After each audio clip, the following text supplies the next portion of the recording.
Most nutrition advice quietly assumes that you are sedentary, even when that assumption is never stated directly. Calories are estimated for minimal activity. Protein recommendations are designed to prevent deficiency rather than support adaptation, and recovery is treated as optional. That framework works reasonably well if you do not lift weights and if your primary goal is simply to avoid obvious nutritional problems. It starts to break down the moment you begin resistance training. Lifting weights changes what your body needs in fundamental ways, and ignoring that change is one of the most common reasons people struggle to make progress even when they train consistently and with good intentions. When you lift weights, you are not just burning calories during the workout. You are creating a different biological environment that persists long after the session ends. Muscle fibers are stressed and damaged. Protein turnover increases. Repair and adaptation processes are activated. Those processes require raw material and energy, and they continue for hours and sometimes days after the workout itself. None of that happens at meaningful levels in sedentary life. That difference is the reason nutrition advice designed for inactive people so often fails people who train. After resistance training, muscle protein synthesis increases. This is the process through which the body repairs damaged tissue and, when conditions allow, builds or maintains muscle. But muscle protein synthesis does not occur in isolation. It requires amino acids. If dietary protein is insufficient, the body still adapts, but not in the way most people expect. Instead of building or preserving muscle, it relies more heavily on recycling existing tissue. The training signal is present, but the material needed to fully support it is limited, so the body compromises. This is why people can lift weights regularly, feel disciplined, and still plateau or slowly lose muscle over time. The stimulus is there, the nutritional support is not. Energy demand changes as well. Many people underestimate this part because they focus on the calorie burn during the workout itself. Lifting weights might only register a few hundred calories, which makes it seem nutritionally insignificant compared to long cardio sessions. But the real cost of lifting weights is not the workout. The real cost is what happens afterward. Repair costs energy. Adaptation costs energy. Maintaining muscle costs energy. And unlike the workout itself, those costs are not optional if you want to keep the tissue you're training. If intake does not rise to meet that demand, the body looks for balance elsewhere. One of the easiest ways to reduce long-term energy cost is to reduce muscle mass. That adaptation is logical. It is not a failure of motivation or discipline. It is the body balancing a budget based on the inputs it receives. This is where a very common real-world mismatch shows up. Someone starts lifting weights to improve health. They train 3 or 4 times per week.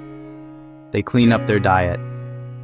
They eat more vegetables, choose whole foods, and cut back on obvious junk. They keep protein reasonable, because they have heard too much can be risky. They keep calories modest, because they want to stay lean. On paper, everything looks responsible. But over time, recovery slows. Soreness lingers longer than expected. Strength gains stall. Training feels harder, not easier. Progress that once felt automatic now feels fragile. Months go by and the person concludes that lifting weights just doesn't work the way it used to. In reality, the training increased demand, but nutrition never adjusted to match it. The body responded predictably. Cardio provides a useful contrast here. Endurance exercise increases energy expenditure, but it does not preserve muscle well on its own. You can be highly active and still lose muscle if resistance training and protein intake are inadequate. That surprises people because activity feels protective, but the type of activity matters.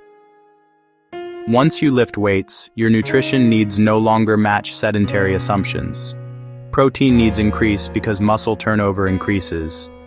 Energy needs increase because repair and maintenance increase.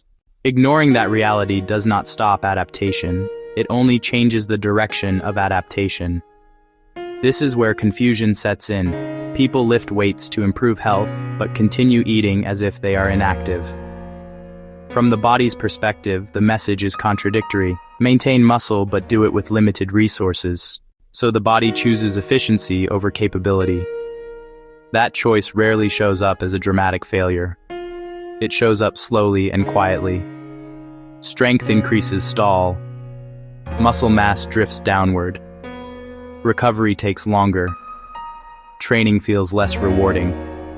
Small injuries linger longer than they used to. Eventually, people change their conclusions instead of changing their inputs.